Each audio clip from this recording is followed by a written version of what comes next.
کھول آنکھ، زمیں دیکھ، فلک دیکھ، فضا دیکھ، مشرق سے ابھرتے ہوئے سورج کو دیکھ، اس جلوائے بے پردہ کو پردوں میں چھپا دیکھ، ایام جدائی کے ستم دیکھ، جفا دیکھ، بے تاب نہ ہو، مارکائے بیم و رجا دیکھ۔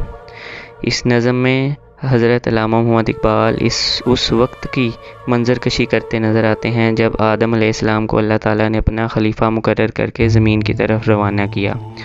حضرت اقبال تصور کی آنکھ سے دیکھ رہے ہیں کہ زمین کس طرح ان کی عظمت کا اعتراف کرتے ہوئے ان کا استقبال کرتی ہے۔ اقبال کہتے ہیں، زمین کی روح ان سے کہتی ہے کہ اے انسان، آنکھیں کھول کے اللہ کے قدرت کے نظارے دیکھ، یہ زمین، یہ آسمان، یہ فضا اور مشرق سے ابھرتا ہوا سورج دیکھ۔ جس ہستی نے یہ سب کچھ بنایا ہے، تو اس ہستی کے جلوے اس کی تخلیق میں تلاش کر۔ تو اس ذات باری تعالیٰ کو ان پردوں میں چھپا ہوا دیکھ۔ تو اپنے محبوب حقیقی سے جدا ہو چکا ہے۔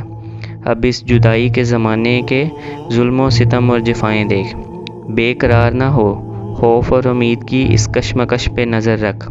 خوف و امید اس لیے کہ اس دنیا میں کبھی خوف کی حالت پیش آتی ہے تو کبھی امید کی کیفیت، کامیابی بھی ہے اور ناکامی بھی۔